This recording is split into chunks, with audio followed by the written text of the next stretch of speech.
پھر وہ ذکر اکبرت بن جاتی ہے، وہ تراویح بن جاتی ہے۔ نماز وہی ہے، سب کچھ وہی ہے، لیکن اب بدل گئی ہے۔ ایسا نہیں ہے قرآن اور حدیث پر اعتماد کرو، میں نہیں کہتا ہم پر اعتماد کرو، ہم تو خود طالب ہیں، ہمیں تو ابو حنیفہ نے قرآن اور حدیث کا ڈھیر دکھا دیا ہے۔ وہ جو حدیث پیش کرتے ہیں اس کا معنی تو یہی ہے نا کہ عرض کیا گیا حضور صلی اللہ علیہ وسلم کی رات کی نماز، ہم عائشہ نے فرمایا حضور صلی اللہ علیہ وسلم کی رات کی نماز رمضان اور غیر رمضان میں 11 رکعت سے زائد نہیں ہوتی تھی، اکثر 11 رکعتیں ہوتی تھی۔ 8 رکعت تہجد ہے، 3 رکعت وتر ہے۔ تہجد مانتے ہو تو 3 رکعت وتر بھی مان لو، ادھر وتر نہیں مانتے ادھر فلانا کر لیتے ہو، اس لیے اس میں کوئی اشکال نہیں ہے۔ ہم نے اپنی نمازوں کو خراب نہیں کرنا ہے، ہمارے پلے ہے کیا؟ یہی ٹوٹی پھوٹی نماز ہے، اللہ قبول کر لے، اس کو بھی اوپر نیچے کر دیا جائے۔ ایک روایت مل جائے حضور نے فرمایا ہو کہ صلاۃ التراویح، یا تراویح کا نام ہے قیام رمضان، آئے کہ قیام رمضان 8 رکعت ہے۔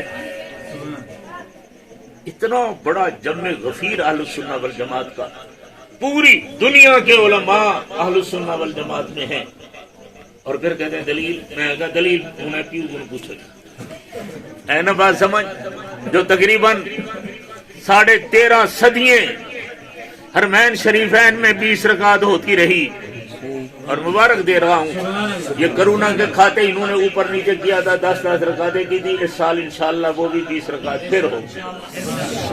ہم سب نے خط لکھے ہیں، فتوے لکھے ہیں، ان کو بات کی ہے کہ تم حنبلی ہو تو حنبلی، امام احمد بن حنبل 31 رکعت ہے، 20 رکعت تراویح ہوتی ہے، 10 رکعت پھر 8 رکعت تہجد ہوتا ہے، 3 رکعت وتر ہوتا ہے، ان کے نزدیک وتر 2 سلاموں کے ساتھ ہوتا 3 ہے، تو 31 رکعتیں۔ تو تم 20 پڑھتے رہے، ہوں تو اب کیا ڈانگ مار کے چیز اب کیا ہو گیا ہے؟ کرونا کیا کہتا ہے تمہیں؟ نماز ختم کر دو پاگلو۔ تو ایسا نہیں ہے، ماشاءاللہ حضور صلی اللہ علیہ وسلم نے خود تراویح پڑھائی ہے، حضور صلی اللہ علیہ وسلم نے پھر کبھی ناغا نہیں فرمایا ہے۔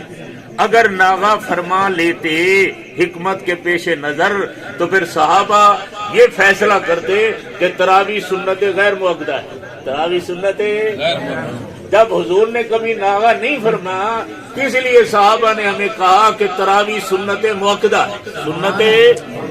اگر کوئی قوم من حیث القوم نماز تراویح کا انکار کرے تو تلوار لے کر ان سے قتال کیا جائے۔ یہ کوئی بات سمجھ، اپنا مسئلہ تو سمجھا کرو نا۔ لوگ کہتے ہیں بھائی پیش کرو، بس سب ٹھیک ہے، نہیں حق ایک ہوتا رہتا ہے، یہ گڑبڑ مت کرو کہ بس سب کچھ ٹھیک ہے، واہ سب کچھ ٹھیک ہے، تو ہے کیا؟ تیرا سٹور ہے، تیرا جوتے کا دکان ہے، تو حلوہ سارا دن بناتا ہے بیچتا ہے، تو پاپڑ بیچتا ہے، اور ہمیں آ کر بڑے بڑے جو علماء 100 سال پڑھا چکے ہیں انہیں کو کہتے کوئی حرج نہیں، صحیح سارا ہی کو پڑھتے ہیں۔ واہ بھی واہ، اللہ کے نبی نے ایسے نہیں فرمایا، بالکل پوری ذمہ داری سے رضی اللہ ہوں۔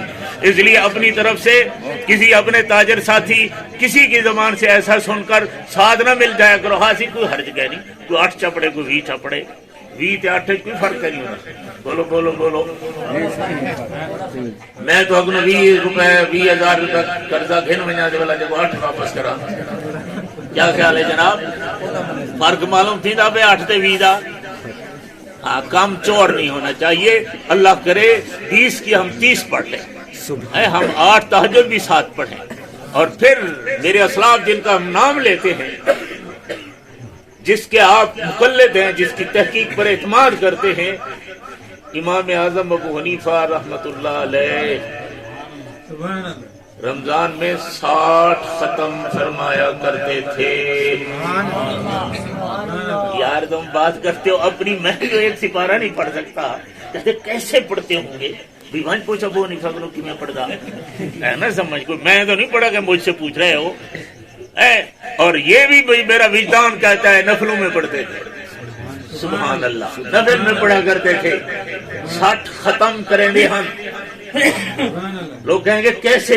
میں نے کہا اس لیے کہ ان کا زمانہ حضور کے زمانے کے قریب تھا، اس لیے برکتیں اوپر چھتری کی طرح سایہ کر رہی تھی۔ یہ بھی زمانے نبوت، شرف تقدم زمان ہوتا ہے، جتنا حضور کی طرف زمانہ قریب ہے اتنی برکتیں زیادہ ہوا کرتی تھیں. پھر ادھر آ جاتے ہیں یار، دوسرا موضوع ہو گیا. چلو یہ بات ضروری تھی، دماغ کھل گئے نا. ہاں کہیں کوئی میرا درزی 8 رکعت پڑھتے نہ بجے جو جوڑے ٹھیک سارے سیونے، پکوڑے والا، سموسے والا، مٹھائی والا. خدا واسطے زندگی دا پتہ کہ نہیں، ایک جوڑے دے فرق کہ نہیں پونا ہے. تو ویسی تے 5-10 منٹ دے بعد سارے تراویح پڑھ دے آئی ویسے نا چھوے آئی گی ہوا گیا تے بیا کیا ہے نا سمجھ آتا ہے. ایک جوڑے ہی کہ نہیں سیونا چاہے، لیکن شیطان ذلیل کرتا ہے، ضائع کرتا ہے ہمیں. پوری 20 رکعت تراویح ہے نماز، 18 رکعت بھی پڑھو گے تو یہ تراویح نہیں ہوگی، نفل ہے، ثواب ہوگا. بھی سمجھ میں اپنے ایک لفظ کا ذمہ دار ہوں. 18 رکعتاں پڑھو، 16 رکعتاں پڑھو، یہ تراویح نہیں ہے، یہ تو اور چیز ہے. حضرت مفتی صاحب تشریف فرما ہے، علماء بیٹھے ہوئے ہیں. تراویح جمع ہے ترویہ کی، ترویہ کہتے ہی 4 رکعتوں دے بٹاڑے کو ہے. ہاں چوکا ہوتا ہے نا لنگے دا، 4 رکعتوں کے مجموعے کو ترویہ کہتے ہیں. آئیے بات سمجھ. تو تراویح جمع منتہا الجموع ہے، صرف جمع ہی نہیں ہے نا بات سمجھ. اب ان 4 رکعتوں کے کم از کم 3 ہو جائیں تو پھر 16 بنے گی، اور پورا جب کرو گے تو 20 بن جائیں گے. آ رہی ہے بات سمجھ. بہرحال میں لطیفوں کی طرف نہیں جا رہا، میں نے آپ کو ایک حقیقت سمجھائی ہے. اگر حضور نے 20 رکعتیں نہ پڑھی ہوتی، عمر کو جرت کیسے ہو سکتی کہ 20 رکعتوں کا فیصلہ کرتا، اور صحابہ میں کوئی بھی اعتراض نہ کرے. ایسا نہیں ہو سکتا. اس لیے فاروق اعظم رضی اللہ تعالیٰ نے جب فیصلہ کر رہے تھے، عثمان غنی موجود تھے، علی المرتضی حیدر کرار موجود تھے، حضرت ابی بن کعب رئیس القراء. کون ہے ابی بن کعب؟ حضور نے فرمایا جاؤ ابی کو قرآن سنو. اللہ اکبر. اللہ نے فرمایا حضور کو صلی اللہ علیہ وسلم پہنچے ہیں تو کہتے اللہ نے میرا نام لیا ہے. ہاں نام لیا ہے. تو وہی ابن کعب رو رہا. عمر نے کہا بس اس سے بڑا کون ہمیں امام مل سکتا ہے، اس لیے تراویح یہ پڑھا. نماز ساری فاروق اعظم خود پڑھاتے تھے. ہمیشہ پرانے بزرگ خلفائے راشدین میں ہر خلیفہ راشد جماعت خود کراتا تھا. یہ اب ہمارے ہاں گڑبڑ آ گئی ہے.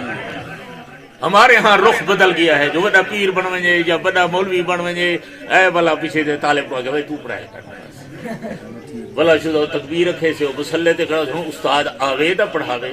اتوں شروع تھی سے تے لوگ ملتے تے ہاتھ چومے نے تے کرے نے تے 15 منٹ لگ پنجن بلا صحابہ پڑھا بلا اللہ اکبر کرنے. حضور نے خلفائے راشدین میں سے کسی ایک نے بھی ہمیشہ خود مصلی پر نماز پڑھائی ہے. نماز کوئی معمولی چیز ہے؟ نماز کی امامت کوئی معمولی چیز ہے؟ بہت بڑی چیز ہے. اس لیے سب سے بڑا مسئلہ یہی. پھر سیدنا عثمان غنی کا دور آیا ہے، 20 رکعتیں ہوئی. حضرت علی رضی اللہ تعالیٰ عنہ کو دور ہوا، 20 رکعتیں ہوئی. حضرت علی تشریف لے جا رہے ہیں مدینہ منورہ کی راستے پر. ٹائم ہوا ہے، کچھ فرماتے جا رہے ہیں اور پورا سمجھ نہیں آ رہا. حضرت کے شاگرد حضرت اسود پہنچ گئے ہیں. قریب جا کر کان لگایا ہے کہ حیدر کرار کیا کہتے جا رہے ہیں. فرمایا وہ کہتے جا رہے ہیں ربا میرے بھائی عمر کی قبر کو نور سے بھر دے جیسے عمر نے تیرے مدینے کی ساری مسجدوں کو قرآن کی تلاوت کے نور سے بھر دیا.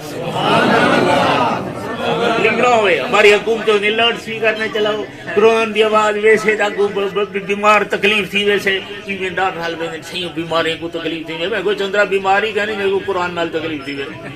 جتنا قرآن شریف کی آواز ویسے شفا ہی شفا ہو سے ہر گال انہیں پاگلیں نہیں کر گننی چاہیے. ہاں یار وقت تھوڑا سا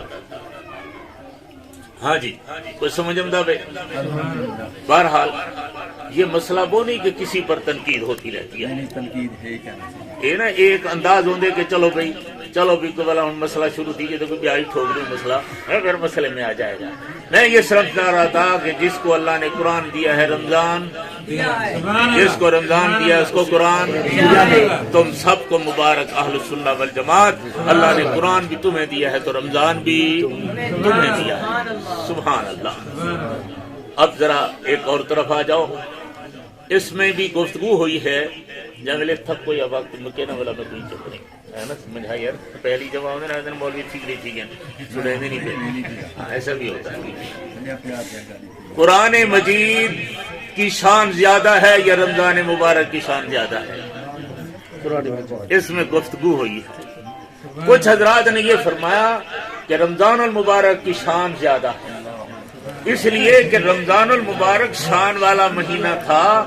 اللہ جل جلالہ نے قرآن پاک کو نازل کرنے کے لیے رمضان المبارک کو منتخب فرمایا ہے. جمہور حضرات یہی کہتے ہیں، اہل سنت والجماعت کا مشہور مسلک یہ ہے کہ قرآن افضل ہے. رمضان کو فضیلت اس لیے ملی ہے جو قرآن جو رمضان میں آ گیا ہے، اس وجہ سے جب ہم نے آمنہ کے لال صلی اللہ علیہ وسلم کے ارشادات مبارک کو دیکھتے ہیں تو اس کے اندر بھی کمال آ جاتا ہے، جمہور کی تائید ملتی ہے. یہاں کیا فرمایا ہے؟ فرمایا من قام رمضان ایمانا و احتسابا غفر له ما تقدم من ذنبه. حدیث کا ایک حصہ ہے. دوسرا حدیث مبارک کا دوسرا حصہ کیا ہے؟ من صام رمضان ایمانا و احتسابا غفر له ما تقدم من ذنبه. تو پہلے کس کا ذکر ہوا ہے؟ قرآن کا. قیام رمضان تراویح کو کہتے ہیں، قیام اللیل تہجد کو کہتے ہیں.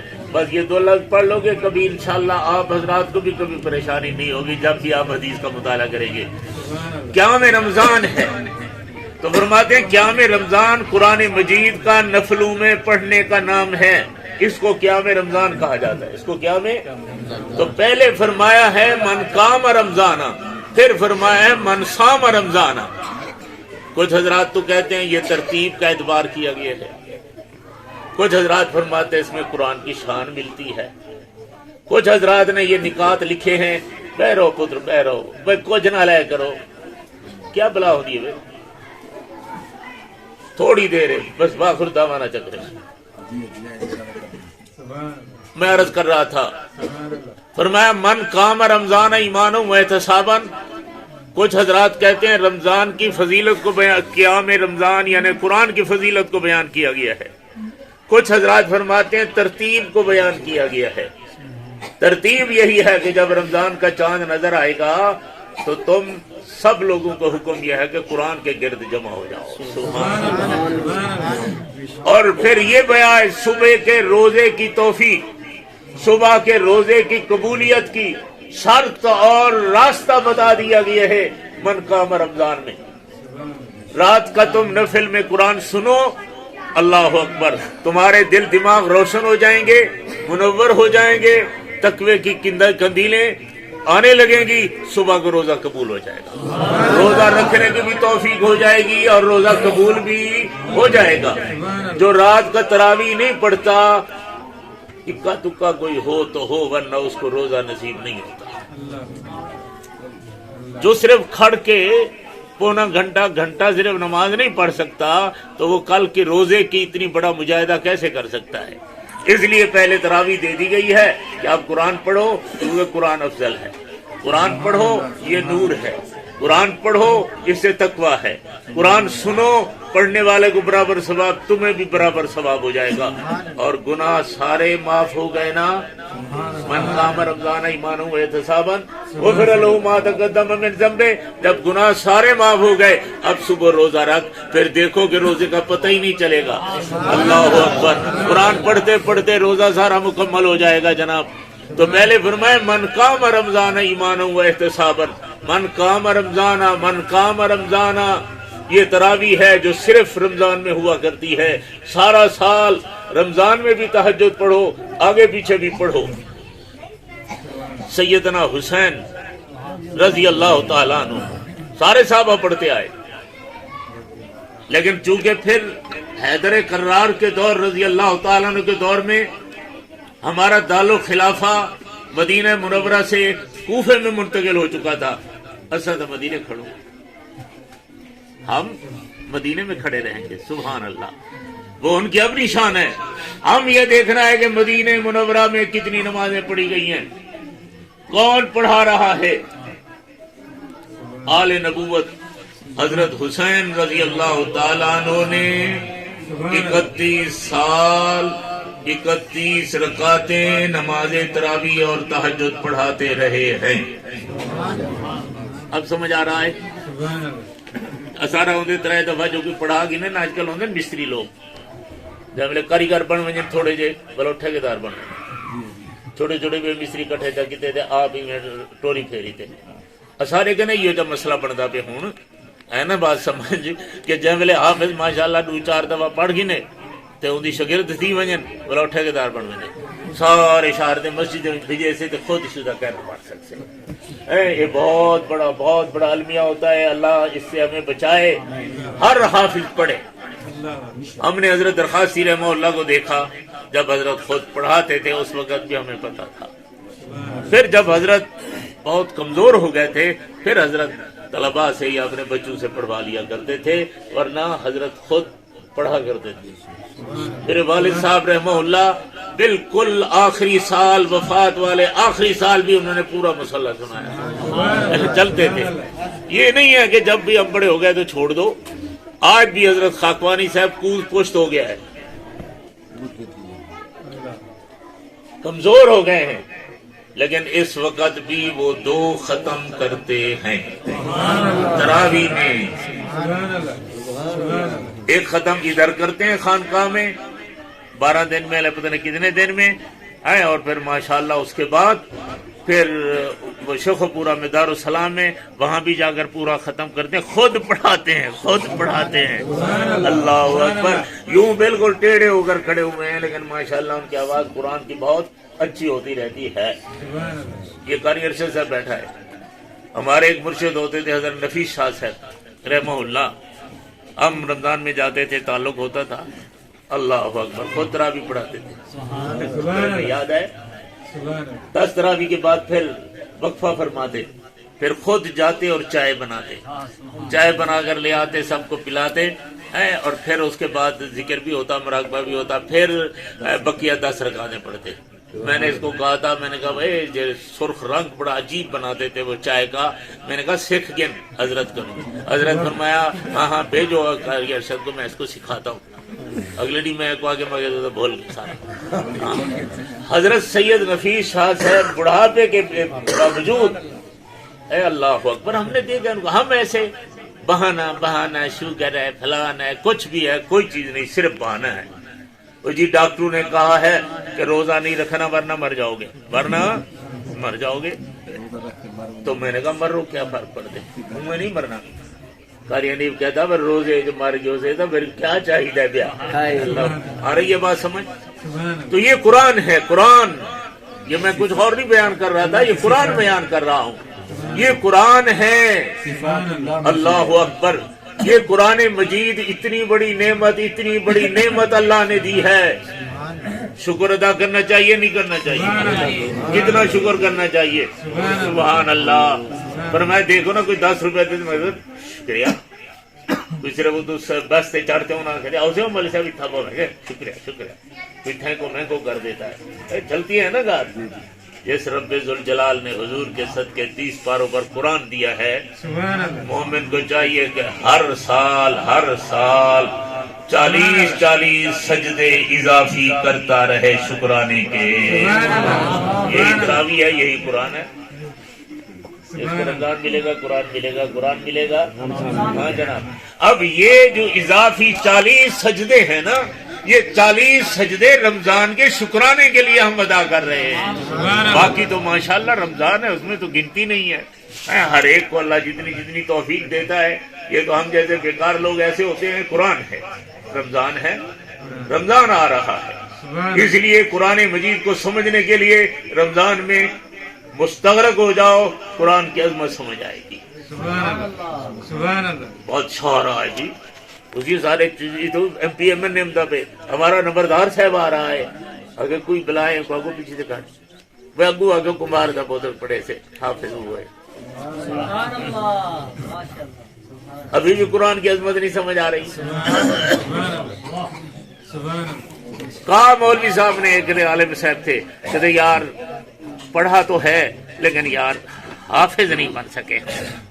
افسوس ہوتا ہے لیکن آج شاگرد اگو استاد جیجرا بلا میں جہاں شیخ الحدیث ہوئے حافظ کہنی سب پیچھے پڑے ہوتے تھے قرآن سمجھ آئے یعنی قرآن دی عظمت نہ سمجھ آوے بچے کو قرآن پڑھاؤ. آخری بات زیادہ ضائع نہ ہو جائے. آمنہ کے لال نے اللہ سے لے کر صحابہ کو پڑھایا ہے تو صرف قرآن پڑھایا ہے. پوری ذمہ داری سے عرض کر رہا ہوں جناب. ہنر سیکھنے سے منع نہیں کیا ہے. درزی بنو کوئی چیز اور بن جاؤ روٹی پانی کرنے کے لیے, لیکن علم برائے علم آمنہ کے لال نے صرف قرآن پڑھایا ہے, صرف قرآن پڑھایا ہے. اگر کوئی اور ثابت کر دو تو اس کے لیے بھی میرا سینہ حاضر ہے, گولی مار دو. ہمیں یہ رخ بدلا گیا ہے جی. جب تک پرائمری نہیں ہوگی میٹرک نہیں ہوگی تو قرآن کا کیا فائدہ. کھلا لیں گے تو مجھے میٹرک نہیں ہوگی تو پھر قرآن کا کیا فائدہ. میٹرک پڑھو اور پھر قرآن پڑھاؤ, پھر تو آدھے بچے تو گئے. قسمت والا کوئی ہوگا جو میٹرک کے بعد پھر قرآن اور حدیث پڑھے گا. قرآن پڑھو پڑھاؤ, قرآن کا معنی سمجھاؤ, اپنی اولاد کو مولوی بناؤ. مولوی کس کو کہتے ہیں؟ مولوی بیچارہ جنکشن ہے لوگوں کی گالیوں کا. امریکہ سے لے کر یہاں تک ہر آدمی گالی دیتا ہے مولوی مولوی مولوی مولوی. تباہ کر کے رہتے مولوی, لڑا کرتے تھے مولوی تھے مولوی.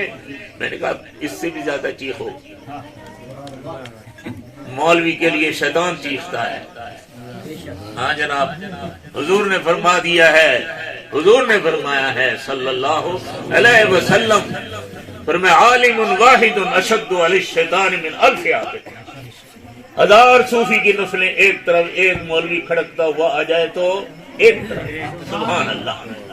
وہ بھی یہی کرتے ہیں, ہم بھی یہی کرتے ہیں. چلو مولوی کا نام کاٹ دو یار, مولوی کا لفظ کو چھوڑ دو. یہ اصطلاح ہمارے ہند میں ہے ملا مولوی, اس کو چھوڑ دو. کم از کم اتنا تو مان لو نا, قرآن اور حدیث کا معنی مطلب سمجھنا چاہیے. قرآن اور حدیث کا مطلب اللہ نے کیا فرمایا ہے, کیا بھیجا ہے. میں کہتا ہوں جوڑ دے پترم دے بجلی دا بیلی تو سٹی میں ہاتھے نہیں رہنے دروازے جو بھی سرکا سڑے نا جو ہی بندہ ہم دے ماشاءاللہ ٹھک ٹھوک اپنی ساری اے مولوی بھی سبق پڑھاتے ہم دے لوگ دکاندار کے واپس کو لینے نہ گھٹیا ہوں دے جلدی چاہنے نو کو رات چھوڑ اگلے مہینے پرسوں ہے کوئی ایسا نہیں. فوراً دیکھو کتنا بلا آگے, کیا مصیبت ہے, کتنا پیسہ ہے. قرآن جو 14 سال 100 سال 14 صدیاں کو آیا پہ تو یہیں تے تیرے جاون کو پہلے قرآن رکھیا, آج تک تے مانا مطلب نہیں سمجھا. بولو نہ مروں مولوی مولوی بڑے تنگ دل ہو گئے ہیں کہ یہ کہتے ہیں انگریزی نہ پڑھو. کون کہتے ہیں انگریزی نہ پڑھو؟ پہلے قرآن پڑھو, عالم بنو, پھر انگریزی بھی پڑھ لینا. ہم تو انکار نہیں کرتے, لیکن یہ کہ تم قرآن کو پیٹھ دے کر اس کو مقدم سمجھیں. اس کے لیے کسی حافظ کو کہہ دو 10 منٹ آئے گا میرے بیٹے کو ٹیوشن پڑھا کر چلا جائے گا, اور اس کے لیے 24 گھنٹے ہیں. انگریزی پڑھنے کے لیے اتنا ہے, ٹیوشن کے پیسے علیحدہ ہے, یونیفارم کے علیحدہ ہے, ماسٹر صاحب کی خرچی علیحدہ ہے, جو پرچہ بنائے گا اس کو علیحدہ, جو پرچہ دیکھے گا اس کو علیحدہ. نتیجے اور ریزلٹ کو لانے کے لیے کتنا کتنا پاپڑ بیلتے ہو. قرآن مجید کے لیے 8 مہینے جو تھی کہ قاری صاحب کو جوان مل ہی نہیں سکیا, بس ادھوں دروازے چھوکرے کو چھوڑے تھے گیا. ایسے ایسے لوگ ہم نے دیکھے ہیں, دورہ حدیث پڑھ گئے ہیں, ہم ان کے باپ دادے کو نہیں دیکھا تھا. آج تک زیارت کی ہے, لیکن اللہ کا اپنا کرم اور فضل ہوتا ہے. تو یہ قاری نجیب اللہ صاحب ماشاءاللہ مدرسہ ہے, تو اس سے کبھی کوئی ساتھی نہ گھبراتا رہے کہ قرآن بیان کرنے سے یا اپنا مسلک بیان کرنے سے کسی کو ایسا نہیں ہوتا رہتا. بالکل ہر ایک کو اپنا مسلک, اور ہمارا تو یہ اہل سنہ والجماعت کا مسلک ہے, ہم اس پر بولیں گے, ہمارا حق ہے, تاکہ ہمارا ایک ایک ہمارا فرد اور ہمارا ورکر اور ہمارا فرد ماشاءاللہ وہ شرع صدر کے ساتھ اپنے مسلک پر چلنے والا ہو. یوں نہیں ہے کہ میرا استاد جبرن ہمیں حنفی بناتا ہے, جبرن ہمیں مسلمان بناتا ہے, جبرن اہل سنہ والجماعت بناتا ہے, ایسا نہیں ہے. عقیدے کی بات ہوتی ہے, قرآن ہوتا ہے, فضل ہوتا ہے. چلو ایک بات تھوڑی سی اور بھی کہہ دوں, بات تو کہیں کی کہیں چلی جاتی ہے. رمضان ہے, ایک دفعہ مدینہ منورہ میں تھے, بیکار لوگوں کو بھی کبھی کبھی اللہ تعالیٰ نواز دیتے ہیں. تو تراویح پڑھ رہے تھے، میرے دل میں ایک خیال آیا تو میں اپنے سے باہر ہو گیا. پوری 20 رکعت تراویح روتے روتے روتے روتے روتے میرے روک نہ سکے. میں گیا زمزم پی کر آیا. مگر لوگ کہیں گے پتہ نہیں کیا بلا ہو گئی اس کو، کیونکہ میں اس مقام کا تو نہیں ہونا کہ لوگ کہیں اس کو بھی کوئی حال آیا ہوگا. کوئی حال چال نہیں ہوتا. میرے ذہن میں صرف یہ بات ہے، میں نے کہا ربا تیرے کتنا احسان اور کرم ہے، مجھ جیسے گناہگار کو مسجد نبی میں پہنچا دیا اور سماع قرآن میں حضور کے ساتھ شریک ہوں. جو قرآن مجید مسجد نبی میں پڑھا جا رہا ہے، آمنہ کے لال بھی سماعت فرما رہے ہیں اور مجھ جیسا گناہگار بیکار بھی سماعت کر رہا ہے.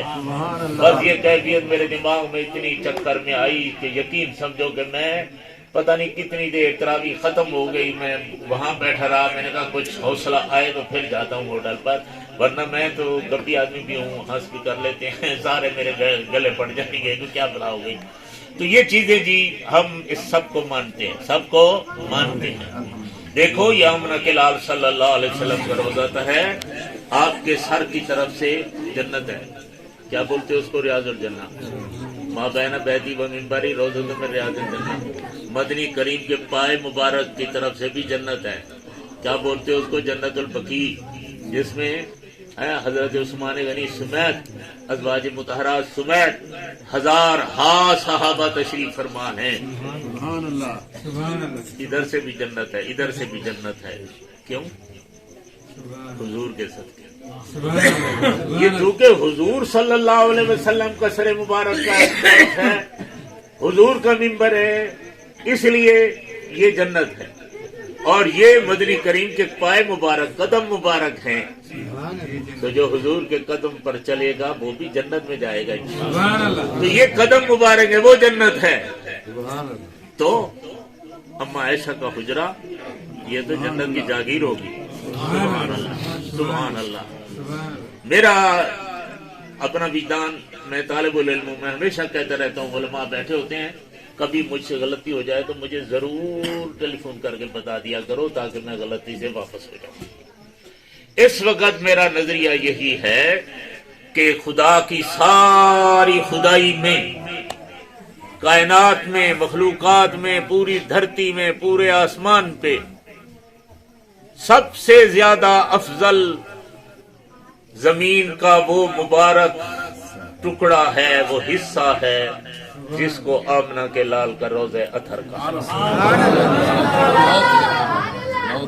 علماء دیوبند نے لکھا ہے کہ وہ مٹی مبارک جو حضور صلی اللہ علیہ وسلم کے جسم مبارک کے ساتھ اس وقت ملی ہوئی اور آمنہ کے لال کے مقدس منور جسم مبارک کے بوسے لے رہی ہے، یہ بیت اللہ سے بھی افضل ہے، عرش کرسی سے بھی افضل ہے. نعرہ تکبیر، تاجدار ختم نبوت، تاجدار ختم نبوت. آج کل دور ہے کیوں کیوں کیوں اللہ سے بھی آگے. پاگل یہ کیا بات، سمجھو گے تو پتہ چلے گا نا. اللہ کی ذات وجود مبارک سے پاک ہے. اللہ کی ذات مکان سے پاک ہے. اللہ مکین ہونے سے بھی پاک ہے. اور آمنہ کے لال کو تو اللہ نے واللیل والی زلفیں دی ہیں، والضحیٰ والا چہرہ مبارک دیا ہے. حضور صلی اللہ علیہ وسلم کا وجود مبارک ہے. سبحان اللہ. وجود مبارک کا ہر ذرہ کائنات سے زیادہ قیمتی ہے. سبحان اللہ. سیدنا امیر معاویہ رضی اللہ تعالیٰ عنہ کو 2 چیزیں حضور کی ملی تھی. ایک تو حضور کی چادر مبارک تھی، وہ تفصیل ہے انشاءاللہ کبھی آپ کانفرنسوں میں سنیں گے. اور ایک آمنہ کے لال صلی اللہ علیہ وسلم کے ناخن مبارک تھے. امیر معاویہ کہتا ہے جب میں فوت ہو جاؤں رضی اللہ تعالیٰ، کاتب وحی ہے، اللہ اکبر، کاتب الوحی ہے امیر معاویہ. لوگوں کو کیا پتا، پاگل دے پتر ہے، ان کو تو پتہ ہی کچھ نہیں ہے. صحابی رسول ہونا ہی کافی ہے، پھر اس کے ساتھ کاتب الوحی ہے. حضور نے اس کے لیے دعائیں مانگی ہیں، وہ علیحدہ ایک موضوع ہے باقاعدہ. انہوں نے فرمایا جب میں فوت ہو جاؤں میرے مدنی کریم کے ناخن مبارک میری آنکھوں پر رکھ دینا، مجھے حضور صلی اللہ علیہ وسلم کی عطا کردہ چادر میرے اوپر ڈال دینا، میں اللہ سے امید کرتا ہوں کہ اللہ اس کے صدقے مجھے جنت ملے گا۔ حضور کا وجود مبارک ہے، اللہ نے عطا کیا ہے، کائنات سے زیادہ قیمتی ہے، اور اللہ جل جلالہ کی ذات وجود مبارک سے پاک ہے۔ بیت اللہ ہے، اللہ کی تجلیات کا مرکز ہے، اللہ اس میں بیٹھے ہوئے، آ رہی ہے نا بات سمجھ؟ ہاں جی۔ اللہ کا عرش ہے، برحق ہے، اللہ کی کمال تجلیات کما یلیق بشانی وہاں موجود ہیں، لیکن اللہ کی ذات ایسے کرسی پر وہاں بھی بیٹھے ہوئے نہیں ہے۔ آ رہی ہے بات سمجھ؟ تجلیات خدا بندی ہے۔